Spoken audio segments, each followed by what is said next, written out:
To discuss this, we're joined by Center for Anti-Corruption and Open Leadership, CACOL, Debo Adeniran. Debo, it's good to have you join us on the news. What specific allegations... Thank you, my sister. It's a pleasure to have you. What are the specifics of the allegation of fraudulent contracts being investigated by the EFCC against the former minister?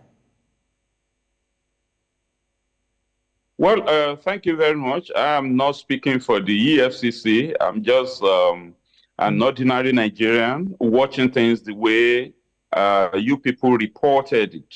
But then one thing we learned is that there is conflict of interest in the way Hadi Sirika awarded contracts for various jobs that were not done for the ministry. Part of it is building of what do you call this? Some structures in some of the airports. Then purchasing of some aviation equipment, including simulation aircraft and all of that for Zaria. Then the purchase, the aborted purchase, I don't know, or the fake purchase of aircraft that he painted as the Nigeria Air sometimes ago, and the conflict of interest by awarding most of the contracts, in fact, almost all, to his younger sibling, Abubakar Sirika, and concealment of information on all of these contracts that are being awarded, and money laundering, you know, up to tune of about 8-point-something billion naira. Those are the snippets that I can remember offhand. All right, let's contrast his honoring of the EFCC's invitation as against that of the former governor of Kogi State, Yahya Bello. Some would say that the confidence with which he appears before the EFCC might indicate that he has, for want of a better word, receipts to prove his actions were not fraudulent. What do you say to that? Well, we cannot say what he has, what he doesn't have now, but then the confidence is could have been based on the fact that he has nowhere to hide.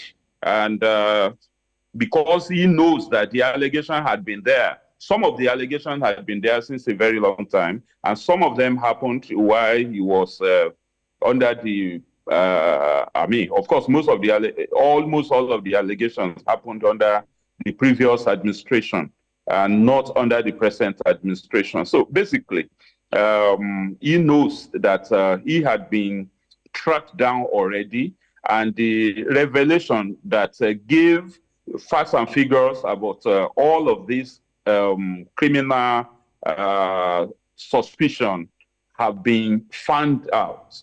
And that might be the reason why he knows that the best thing for him is to honor the invitation. And you know that the EFCC has actually invited him a couple of times. Now, he decided to honor the invitation, not knowing how far the EFCC, how much evidence that the EFCC has. And also because there hadn't been any injunction against the EFCC from arresting him.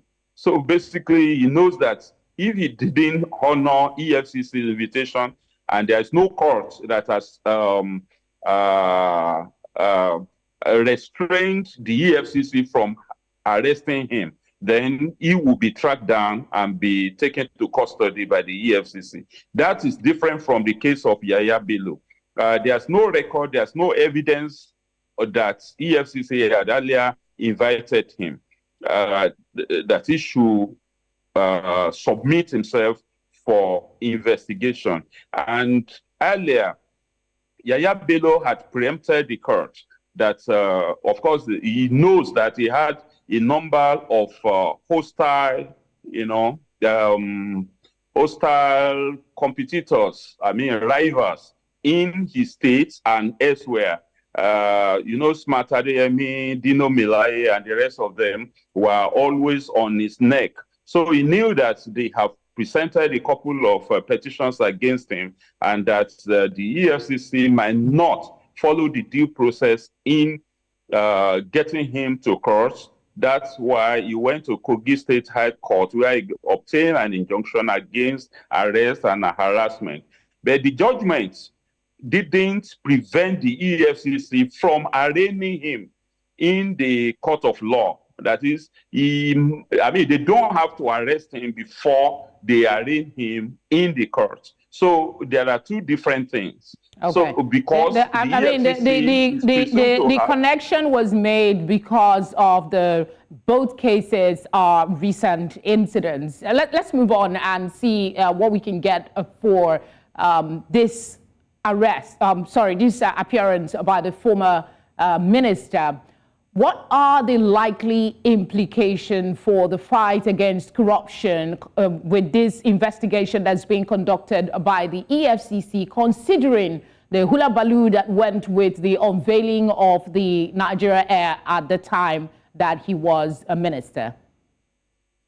Well, it's going to actually encourage the fight against corruption at that level, because a lot of us saw the lies that underlie the unveiling of the so-called Nigeria Air, which was a hired plane from Ethiopia that was only painted to Nigerian colors and could not even stand the test of time. So the way it has been,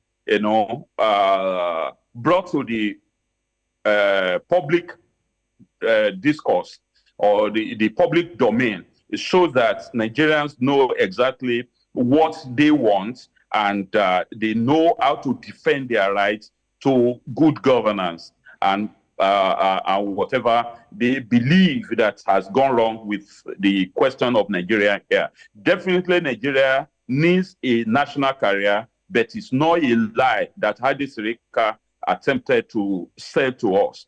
Then the fact that he had been cornered and he voluntarily submitted himself to the EFCC after the invitation. He actually honored the invitation. That is also a step in the right direction. And that is what we believe that Yaya Bello ought to have done too if he was properly invited. But up to now, I don't think he has been invited. So this is the way we want the public officials, this is the way we want them to behave, because every public official owes Nigerians, accountability. But Debo, it does go beyond accounts of their civil.